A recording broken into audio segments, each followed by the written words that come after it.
welcome everybody. We're continuing to try to pour out great content, especially from some of our wellness champions and just people around our city doing great things. And Robyn gave me a shout about success in your home office. And Robyn, I so needed this, so I was like, heck yes, bring it on. So I'm going to turn it over to Robyn Stevens, who is just a master connector, great Feng Shui expert, Feng Shui expert, and most of all, just a beautiful soul. So Robyn, welcome to your show today, Introduction to Feng Shui. Thank you, Michelle. Thank you guys so much. So I think I know, as I was going through the faces, I think I know most people here, so I'm not going to do much of an introduction. I just want to say thank you for today to join me, because I think more than ever, because we're spending so much time in our homes and we've moved our offices into our homes, it's such a critical time to make sure that your home is supporting you. So I'm thrilled you're here, and I think it's a great time to learn about Feng Shui, embrace Feng Shui, just to keep sanity in our lives through our homes supporting us. My goal is just to open your Feng Shui eyes so you see the potential that your space has to make positive impacts on every aspect of your life. I'm going to do that by teaching you how to create a home and a workspace that energizes you and brings you joy. So, and really the goal here, because most of us, I think, are solopreneurs, and whether we've had to move our space or we're transitioning our business, this is a great time to make sure that your workspace is doing its job to create calm, fuel focus, and drive productivity. Because this is not business as usual, and so we have to adapt. So I would suggest, I know this is old school for me, but I would suggest having something to take notes on. I know typically when people finish these presentations, they've got a list of things that they're going to go home and do, or turn off your computer and do. Okay, let me get myself situated here.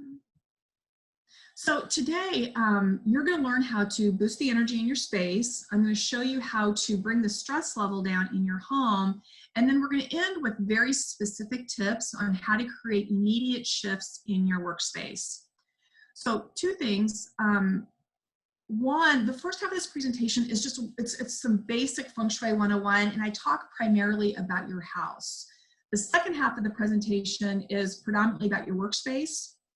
But everything I'm talking about, every suggestion on both sides, can be used either way. If they're interchangeable, just because I'm saying workspace, you can still apply it to your home. The second thing is, when you see this little guy on your screen, that's an indicator that I'm going to want audience participation. So I'm going to be asking a question on those screens, and would love it if you would just take a minute and chat in the chat box with me. So this is screen number one, where that's going to be happening. Your space is like a living, breathing vision board. My job is to help create a more positive, balanced, and healthy environment through the art and science of Feng Shui. So I'm curious, for those of you that have heard of Feng Shui, when I say Feng Shui, what words or concepts jump to mind? I'm going to make sure I've got my chat open. Oh, here we go, chat. So this is where I would love for you guys just to share with me. Peace and calming, yes, Miriam, absolutely.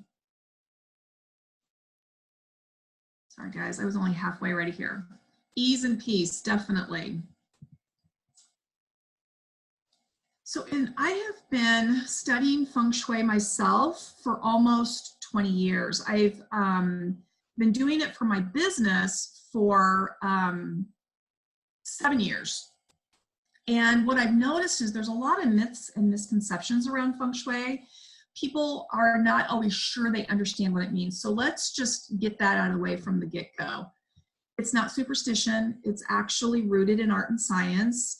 It's not a passing fad. Feng Shui has been around for thousands of years. It's really only been in the United States for like the last 45 or 50 years, super popular on the coasts. It's taken a long time to get to us here in the Midwest. As a matter of fact, I had my first consultation 20 years ago, and there was like 1 or 2 consultants in the area 20 years later, there's like 1 or 2 consultants still in this area. I think we've done a lot of good work in getting people familiar with Feng Shui, but it still is something that we're growing here in this part of the country. It's not a religion. I think you'll find as we're talking about, there's so much about it that's common sense, and it's not magic. And however, I will say my the experience of my clients, combine Feng Shui action with your intentions, magical results can happen.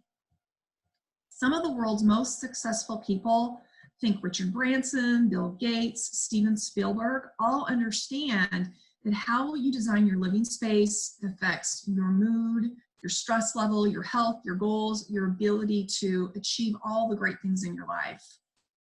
Personally, I have worked with a variety of businesses, those that you would expect, like small yoga studios, spas, health, wellness centers, to high-end jewelry stores, to over-the-road trucking companies.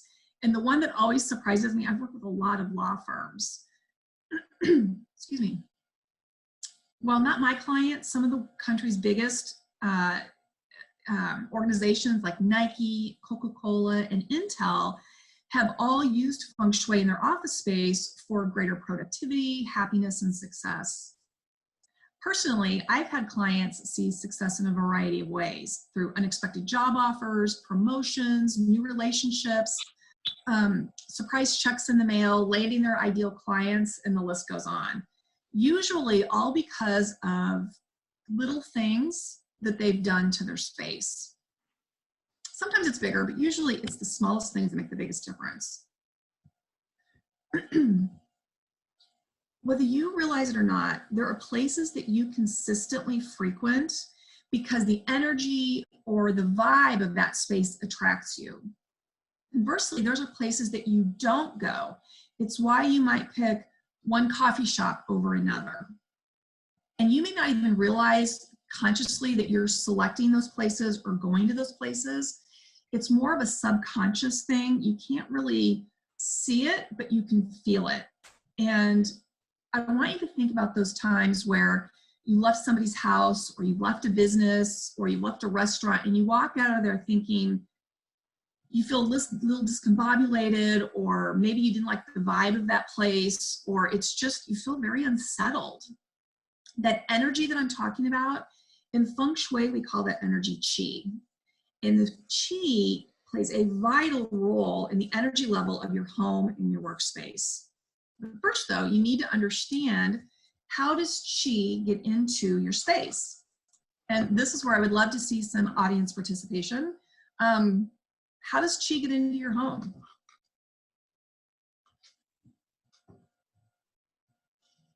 I'll give you a little hint. The front door. Front door, that's right. Just like our mouths nourish our bodies, the front door nourishes our home. And I said before, you really can't see Qi, but imagine that you could see Qi. Imagine a gentle mist. It comes in the front door, and it just follows the flow of your home. It just follows nourishing your home as it goes. We don't want it to go too fast, and we don't want it to go too slow. So energy going too fast, imagine it's coming in the front door and going directly out a back window. Or imagine a long hallway where it's just racing down the hallway with nothing to slow it down. Clutter of any kind will cause our Qi to get stuck. So who cares? You're thinking to yourself, yeah, I've got fast moving Qi, or yes, I've got clutter. Does it really matter? Well, it matters because it will manifest itself into different areas of your life. And so it's important that you recognize it. And this is how you can recognize unbalanced Qi. Are you feeling stuck in your career? Do you feel like you're not being considered for promotions, or getting juicy projects, or landing your ideal client? Or maybe you're having a difficulty either retaining good staff or getting along with your coworkers. Or do you feel like you've got more money going out the door than coming in the door? Or maybe you've got plenty of money coming in, but your bank accounts are just flatlining. You're not growing. And this is an important one now more than ever.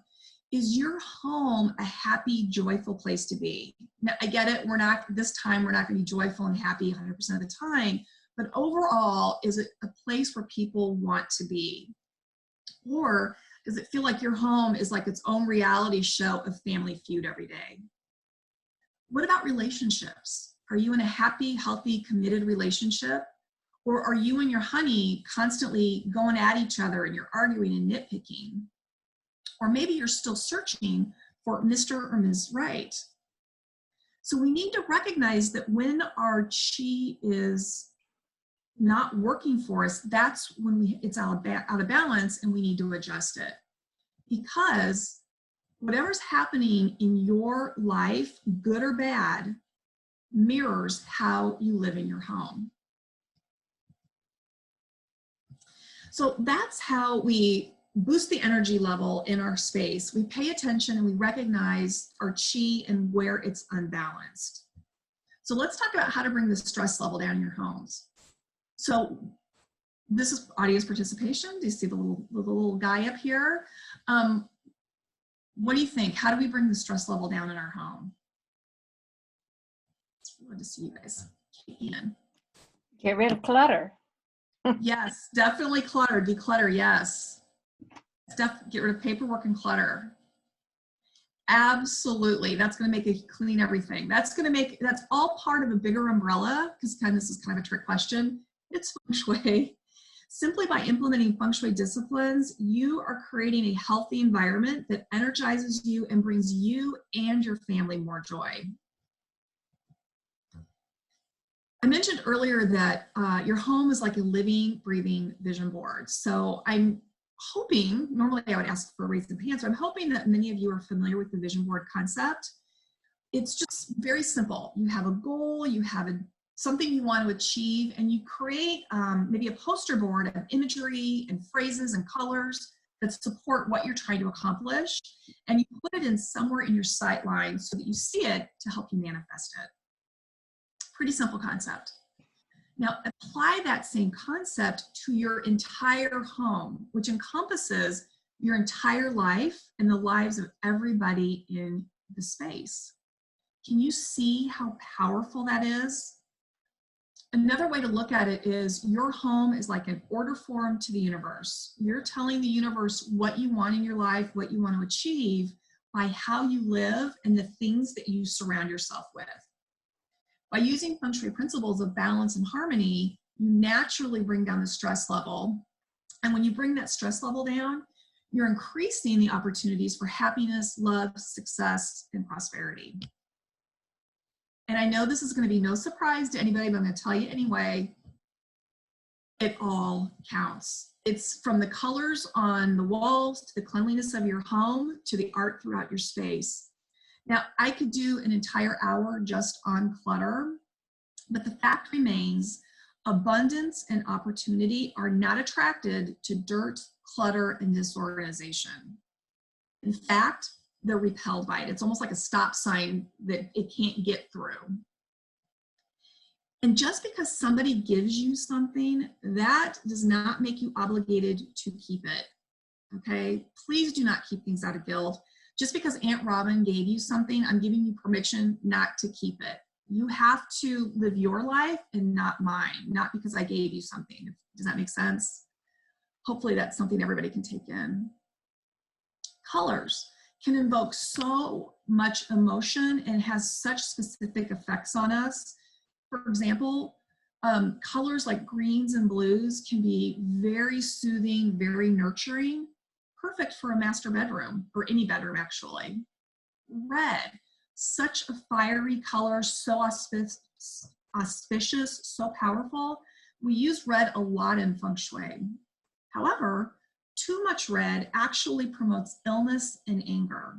So definitely not a primary color for a bedroom. We want our furniture to be clean and in good condition, and not excuse me one second. Excuse me, clean and not blocking any walkways, not blocking any windows.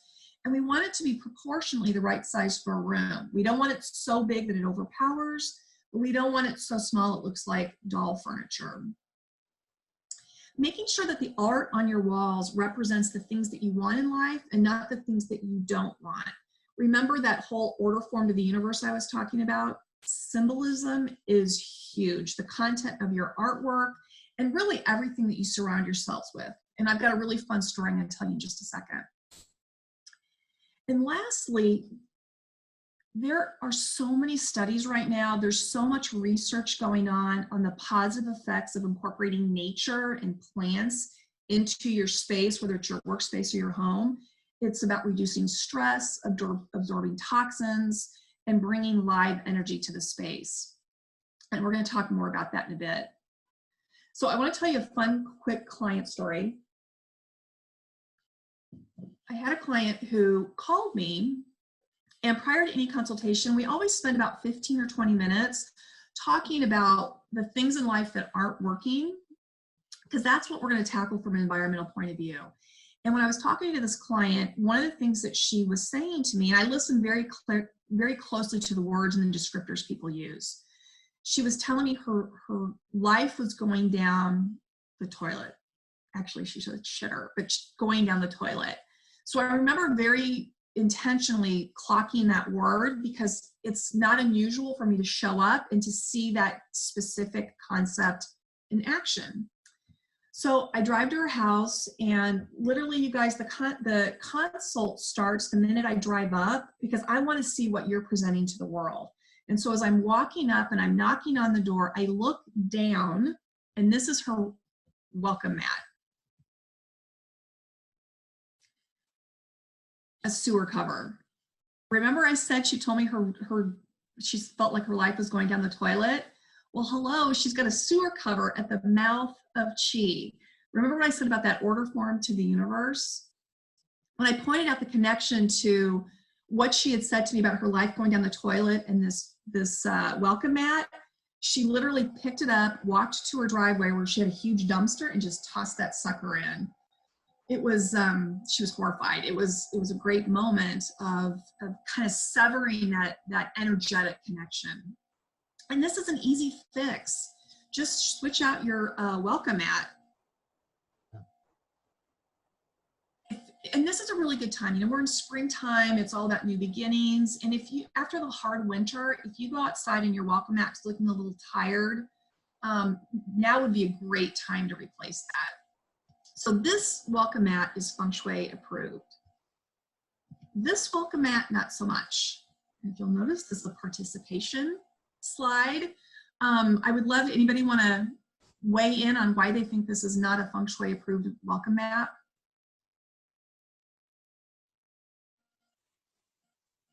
Any guesses? That's my mat. Sorry, Russ. Okay, well, let me tell you guys why that's not a good fit. See how it's kind of pushing outwards? It's almost like it's pushing the Chi away from the mouth of Chi instead of calling it in. So truly the best welcome mat is just a traditional rectangular shape versus these half circles. So when it's time to replace the new one, Russ, I would think about doing something more traditional. So my next client I want to tell you about is actually a service-based business that was in a business park, still is, and she had been in this business park for about 15 years. And over the previous 15 years, she was steady Eddie, solid business. If she wasn't growing, she was maintaining, and had for years and years. With the exception of the last few months prior to this, she was seeing just a drop in business for the last 4 months. So she called me up, and again, I'm driving up, and as I pull in, this is what I notice.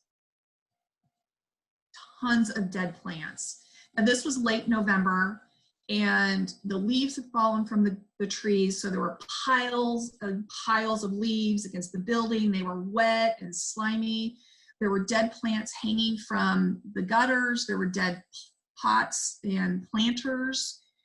All this dead, dying, neglected energy that every client was passing on their way from the parking lot into her mouth of Chi, into her front door.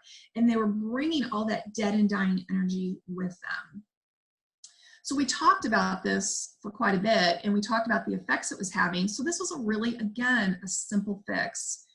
By this time, it was early December. She went in, she got rid of all the leaves, she got rid of all the dead pots, or the pots that no longer serve, the dead plants, and just left her beautiful planters out there. She couldn't replant anything because of the season, but she just cleaned it all up. Within about 10 days, I got a call from her. She was so happy and so giddy. One of her clients had come in and had her service. When she got done, she said, I'm giving you for Christmas this year. And she bought 10 gift certificates, paid cash, and then gave it out to 10 of her friends and family. 10 potential new clients for my client, plus an immediate influx of cash. And from that point, it's like everything just kind of clicked into place. And her business grew back to where it was, and that was 4 years ago, and she's been steady ever since. Of course, she hasn't had this whole dying energy since then as well. Sometimes it's just the simplest shifts that make the biggest changes. Feng Shui action plus our intentions really does create magical results. You don't even have to call it Feng Shui. Often it's common sense. It's common sense that if you're surrounded by things from your past, they're no longer wanted, relevant, or needed, you're probably stuck in the past and unable to move forward. If you're surrounded by things that are broken, it's common sense that you could probably be broke too, whether it's emotionally, physically, spiritually, definitely financially. It's common sense that if you're surrounded by clutter, your mind is probably cluttered and it's difficult to focus and make decisions. If I had to sum up Feng Shui in 3 words, it would be like attracts like. So I would love for you guys to look around your offices and just ask yourself, what are you attracting?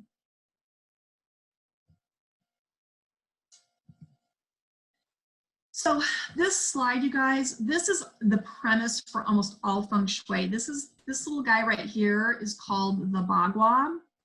And it's such a huge topic that I'm really only going to introduce you to it and kind of tease you a little bit because an hour just doesn't do it justice. Matter of fact, I've been studying it for 20 years, and we're going to spend about a minute on it.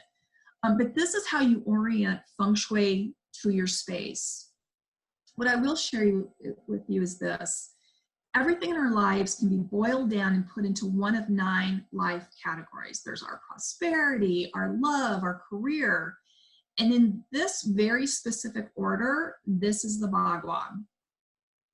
And each one of these categories is represented in your home. So when you walk in your front door, your prosperity area is in the back left corner, love and relationship is in the back right.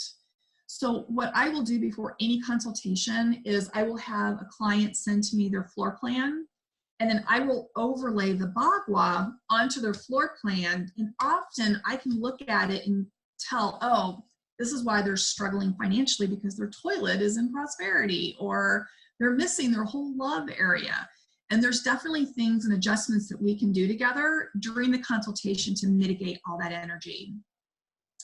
So this is probably the step you need somebody like me, but the second half of this presentation is going to be all about you and the things that you can do to probably get you started and just shifting that energy to something more positive. So before we move on, are there any questions based on what I've just talked about, either Feng Shui or Qi?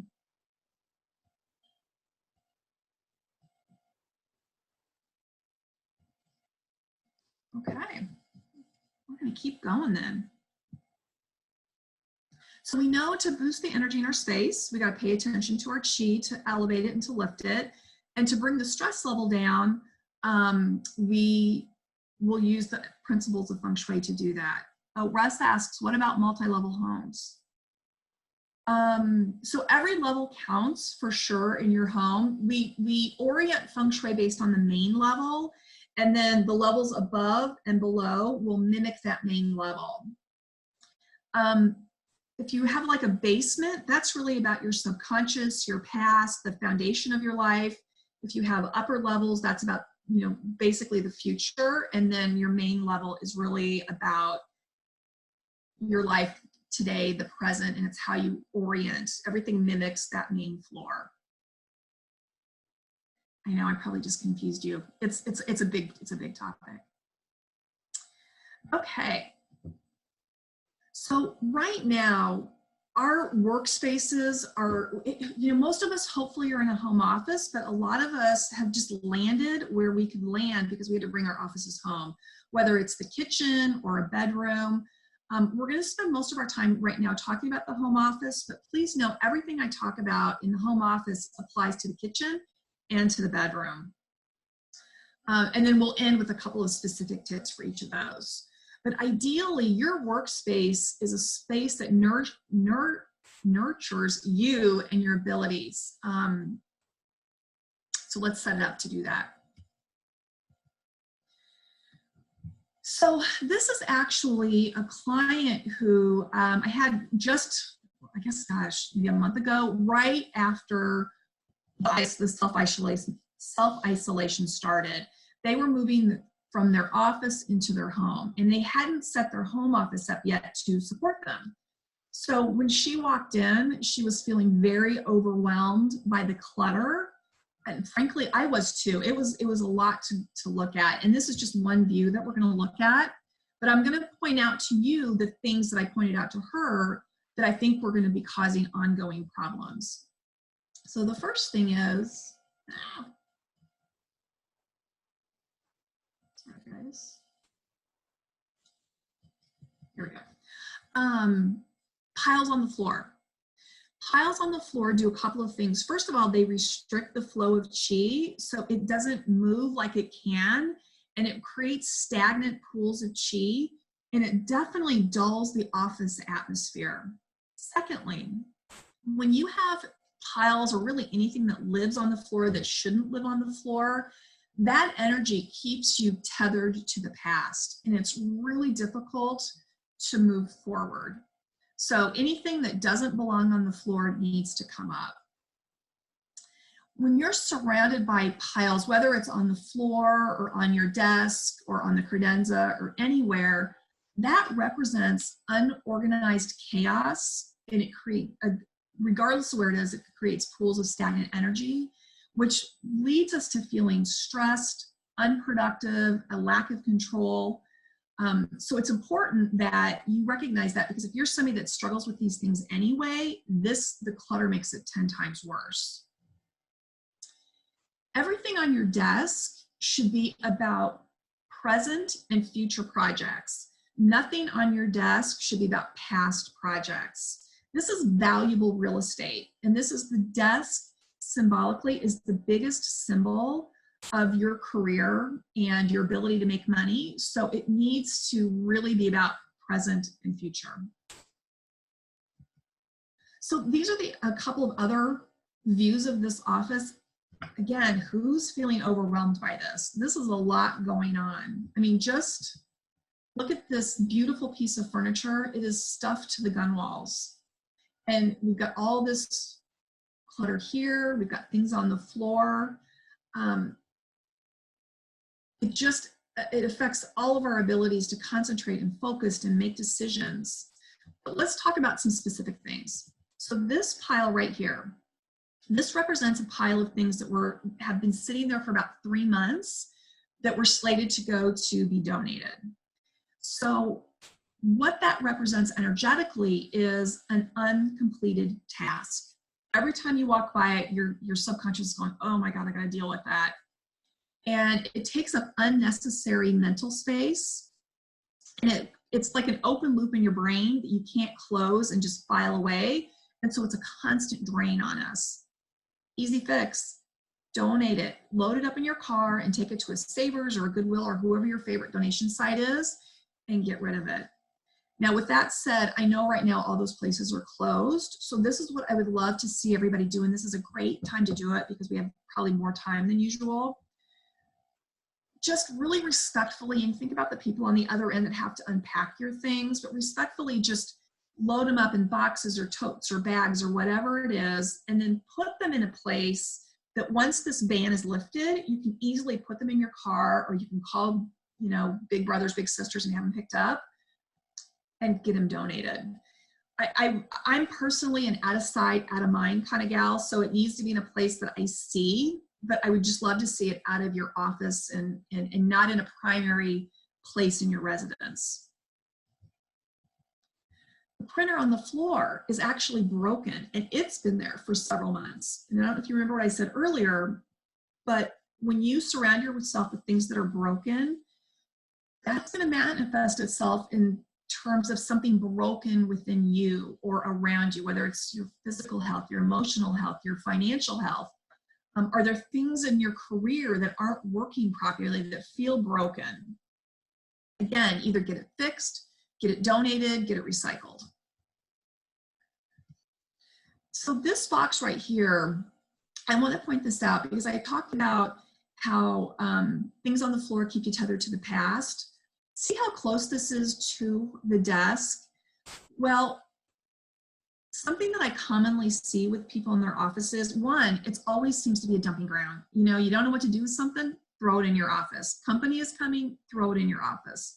I would love to see people avoid that. But the other thing I see is old business, old jobs, old career choices, old businesses somehow tend to end up in a temporary space in the office. I had a client who had a box of failed business right next to her desk, and the energy of that, whether you consciously recognize it or not, is actually affecting you. So just get it out of there. Just get that old business out, whether you need to just file those things away or let them go, but just please address them. And the last two things I want to show you, we've got a little plant here, which I normally love, and we've got a trash can here. So let's talk about the trash can for a second. Overflowing trash cans create negative energy and will seriously block your energy flow. So this is easy, empty regularly. Enough said. The second thing we have is a plant. And so when you're looking at it, it actually looks pretty healthy, pretty good. But then on the ground, you can see all of these dead leaves that have fallen down. And then as you're walking by it on the side, if you can see, it's really a dead and dying, a lot of it is dead. We just don't want our office, our homes to be a plant hospital. We don't want that dying, negative, neglected energy anywhere in our space, especially right now. So we took this little guy out. So that is what an office that doesn't work for you looks like. So let's talk about different things that we can do to fix it or change up that energy. So we're going to start with space equals opportunity. I'm going to give you a simple solution to taking energetic command of your career. And then I'm going to talk to you specifically about how to add life and vitality to your career. So first, space equals opportunity. This is a real simple one. If you don't have space to receive new opportunities, new experiences, and new people, they won't come. And space can be mental space, it can be emotional, spiritual. What we're going to talk today about is the physical space. You need to open up the physical space so that you can receive opportunities and promotions and projects and clients and new relationships to come your way. You have to make and keep that space. So this is a super simple exercise. We spend hours at our desk. It's where we get the job done. And if we are setting the desk up properly, we're setting up the stage for building prosperity and success into our lives. And so it's definitely a place that you want good energy. The better the energy, the happier you are. The happier you are, the more productive you are. The more productive, the more successful, and all of that energy just builds on itself. Clearly, this is not a desk that's conducive to that positive energy. And I know that because, friends, this is my desk. And thank God I learned and discovered Feng Shui, because this is how I used, whoops, let's go back to that. This is how I used to live every single day. Ask my husband, it was the point of contention for us. But with my first consultation, I really learned the detriments of clutter and how it's just so debilitating in our lives. Now, My natural default is clutter, so I like to say I don't live here anymore, but I still visit. And what I find is if I am stuck on a project or I can't find the creativity for writing, or if I'm procrastinating, that's where it really shows up for me, is procrastination. I usually will just take a beat back and look at my desk and go, that's what's going on. I need to clean my desk. So this is what I would suggest. The first thing you do, just take everything off of it, but you got to deal with it. Whether you file it, shred it, recycle it, get rid of it, you know, put those glasses back in the kitchen, whatever it is, deal with everything as you pull it off your desk. It's great if it doesn't have a home, if you can find a home for it, a place for everything and everything in its place. So the first thing you do is clean everything off your desk, and then clean your desk. Get a non-toxic cleaner and just clean that energy. As Mona would say, get those molecules moving. That makes a huge difference. And then I always like to take it a step further. One thing I will do is I've got a little bottle that I keep some essential orange oil, some water, and then just to kind of raise the energy, I just spray that orange essential oil. You see that's not really spraying? Enough. Spray that around, and that really brings the vibration of the space up. It's a really easy step. Okay, so we've taken care of everything. If it doesn't belong in the space, we've gotten rid of it, we've filed it, we've got our clean desk. Next thing you do is you just add the essentials. Your desk space is valuable, critical real estate to your career. So everything on it influences your mood, your ability to focus, to work effectively with your coworkers, your clients, hit deadlines, all of it. So it's important that what's on your desk are the tools that you need to do your job. Now, granted, it doesn't always stay this way, but it's a great place to start. And this is always kind of my ground zero. But just remember, if your desk looks like this and you're bogged down in stuff and paperwork, that's where you're going to stay.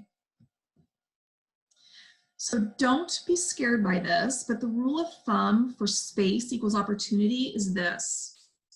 Countertops, cabinets, drawers, closets, desktops. The rule of thumb is 50% of that should be empty and clear. So a clear desk means a clear mind. A clear mind has vision and perspective. So that's what you're going for. Okay. So the next thing I want to go over is I want to talk about how an easy thing that you can do to take command of your career. And when I'm talking about command, it's whether you're standing, sitting, sleeping. When you are physically in a commanding position, your subconscious, which drives the train, feels safe and secure. The command position is about being in control of your own energy, your energy. It's not about being in command of anybody else. But when we're in command of our energy, we feel safe and secure. Our subconscious is just happy as can be. And when we're in that state, we are way more confident, we're more grounded, our subconscious is happy and allows us to show up as our best possible selves. So what do I mean by how do you get in command position? So this is a participation slide. This desk is in command position. Can anybody tell me why?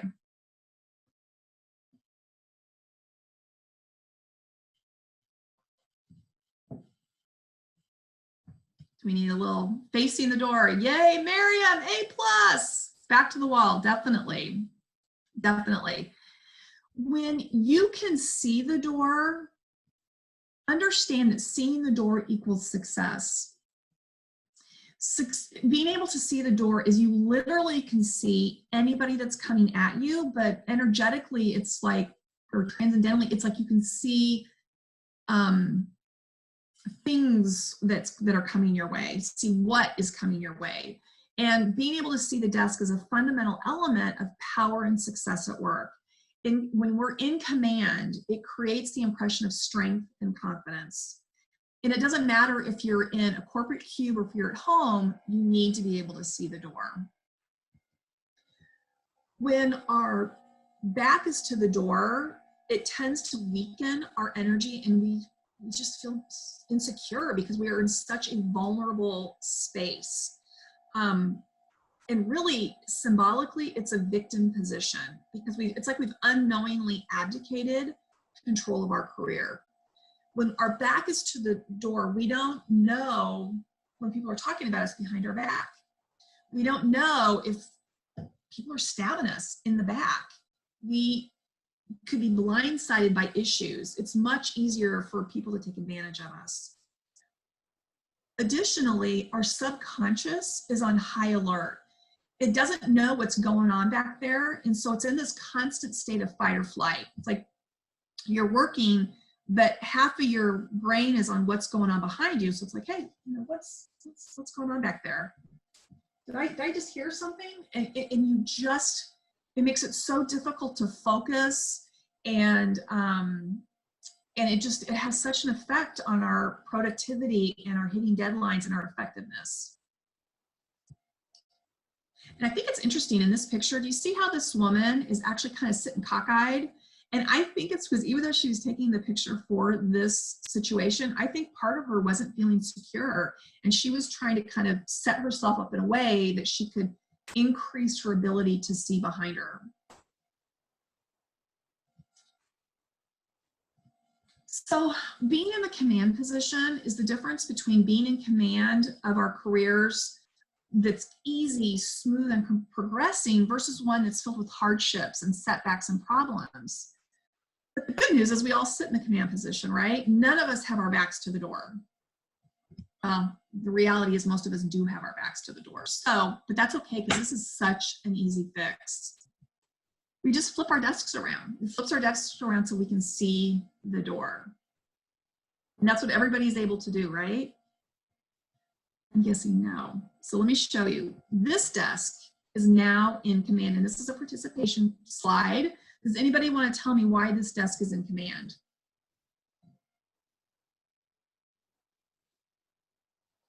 Mirror, mirror, mirror. Oh, yeah. Good job, everybody. Yeah, it's the mirror.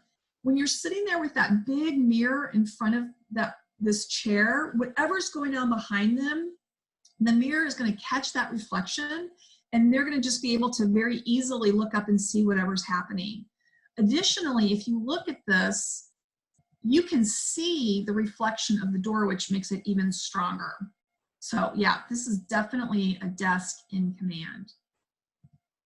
So what about this one? This one's in command as well. Can anybody tell me why this one is in command?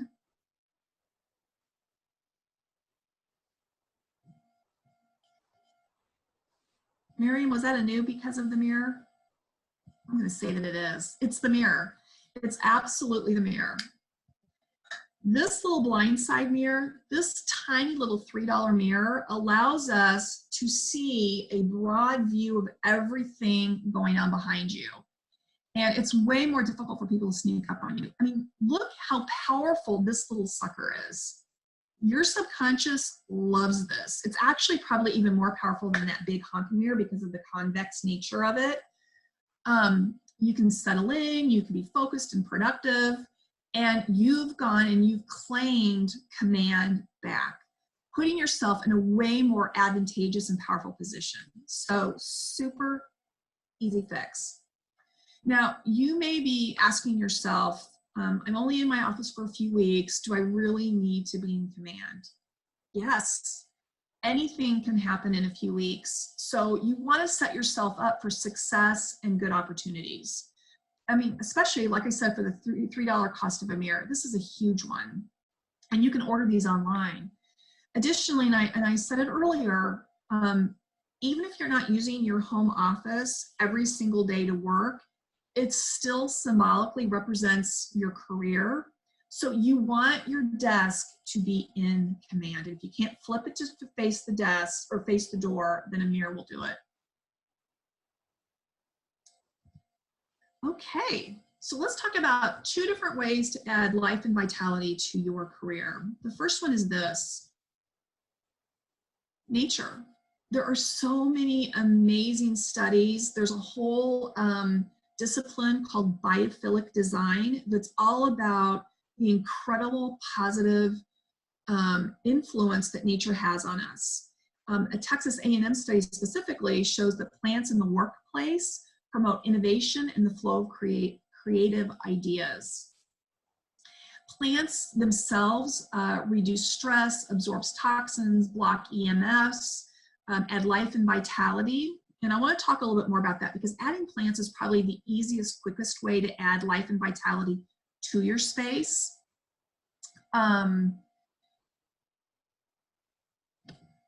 Symbolically also, plants represent prosperity and abundance in Feng Shui. And if you think about a healthy plant that's rooted and growing and healthy, that's exactly what we want our careers to do. That's exactly what we want our bank accounts to do. We want them to be healthy and rooted and growing.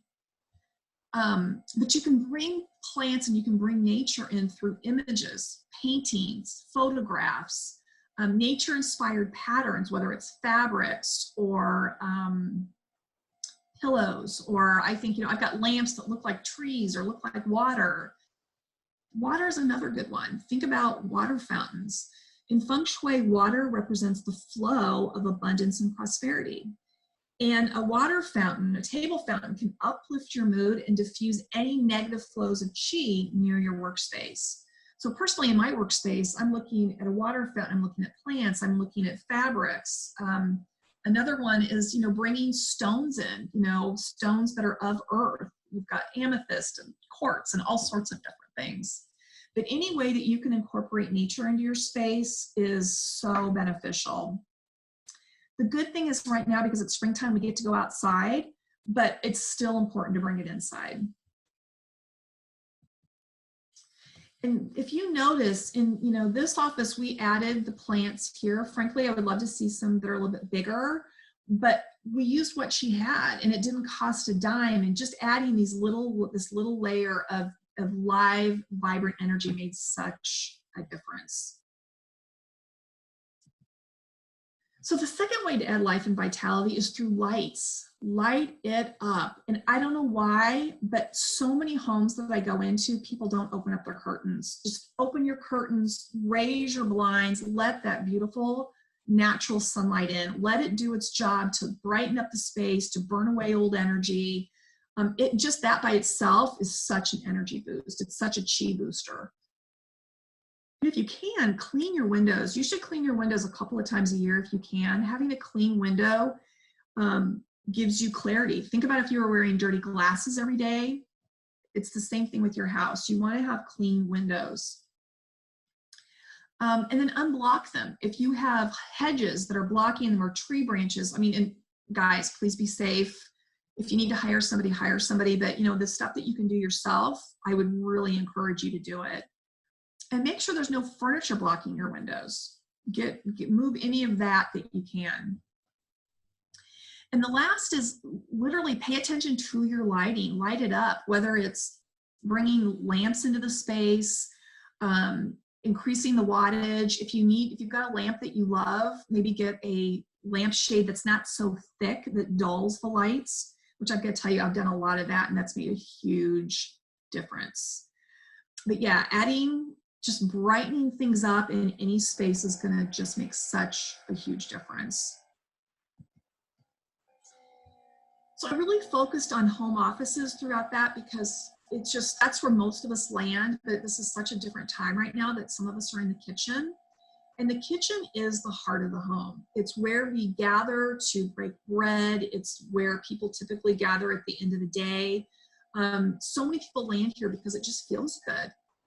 My suggestion is this. First of all, do not let your work take over the space. Make sure the kitchen is still supporting you and your family. This is really important. So try to consolidate every night and clean up your work as much as possible at the end of the workday. Secondly, you want to make space. Remember that whole space equals opportunity. So like if you're at a kitchen table or a dining table that has, let's say 6 chairs that are taking up all of this space, for right now, maybe take out the unnecessary chairs and just store them away temporarily to give you more breathing room. That's an easy way to give yourself space. The bedroom, which I will tell you, if you can avoid the bedroom, that would be my wish for you. I think any place is better than the bedroom. We don't want to mix business and pleasure. But if you do have to be in your bedroom, the first thing is make your bed every single day. This is huge for your psyche, huge. Make sure you've got your clothes off the floor, put away. And same thing, if you have furniture in the space that's not being used or isn't functional and you can temporarily take it out, I would highly encourage you to do that. Again, give yourself that breathing room. So in a nod to Michelle, small changes can sometimes make the biggest shift.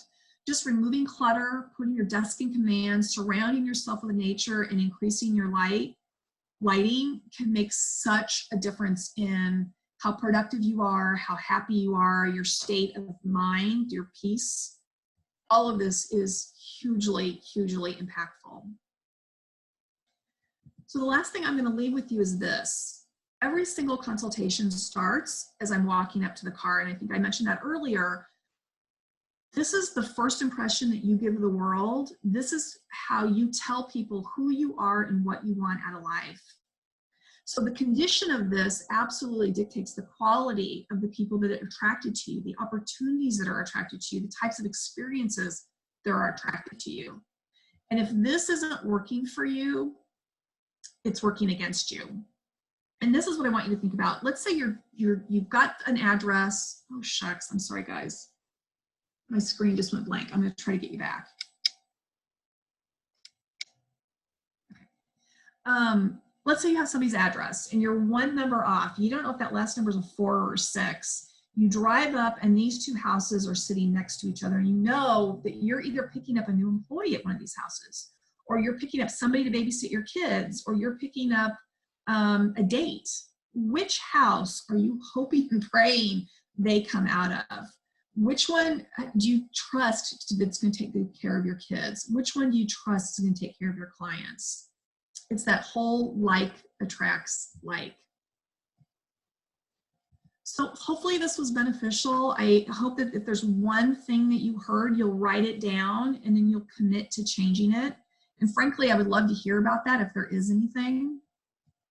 And it's not about perfection right now. It's really about progress. It's just about continually taking those baby steps to keep you moving forward. And I think the more victories you have, whether it's cleaning a pen holder or a drawer, it doesn't matter. The more they build and the more productive that you'll get. Oh, Nancy's going to add plants to her office. Yeah, the piles. Good. Good. So if anybody has ever thought about dipping their toe in the Feng Shui consultation waters, I'm offering a special right now to, that says Central Exchange, excuse me, but to you guys. I have a home office consultation. It's normally $227, but this is not normal times, and I really would love to extend that to everybody for $129, where we'll actually look at the layout of your office. I'll have you send me pictures, and then we'll get on Zoom and we will go through your space and I will help you feng shui that. So if anybody's interested, I would love to set you up with that. So, and if you guys want to open it up, are there any questions? Well, Robyn, first of all, thank you for the insightful information. I'm putting together a new studio in my office because I'm doing Zoom a lot right now. And so I'm going to sign up and have you make sure I set it up from the get-go the right way. So I'm actually, you've been to my house because you feng shuied my house and my office, and I'm in the upstairs. And I love what you said. And I've known this, and it's so great because, you know, our office is downstairs. And, you know, I think this is a time that's going to require vision going forward. So I love that. And so, but I'm so excited to get pictures and make sure I set up the right way. So thank you very much. Yeah. It's a tough time right now, but you know, it's a great time to really give your home some loving, you know, and not all of us are living exactly where we want to be. And the best way to get to what's next or to achieve those clients is to really love on the space that you're in. Cool. Well, I think we did it. We wrapped it up in an hour. Thank you, thank you, thank you. We're going to be posting this and sharing this on the Wellness Consortium Facebook group. I know I need to go back and listen to it a couple more times, even though I've spent 2 or 3 times with Robyn already. So, hey, Robyn, thank you so much. This is how you give Yeah. high fives on Zoom. So we're giving you high fives. Well done. You. We love you. We appreciate you. And this. Good luck, everybody. Everybody stay safe. Bye-bye.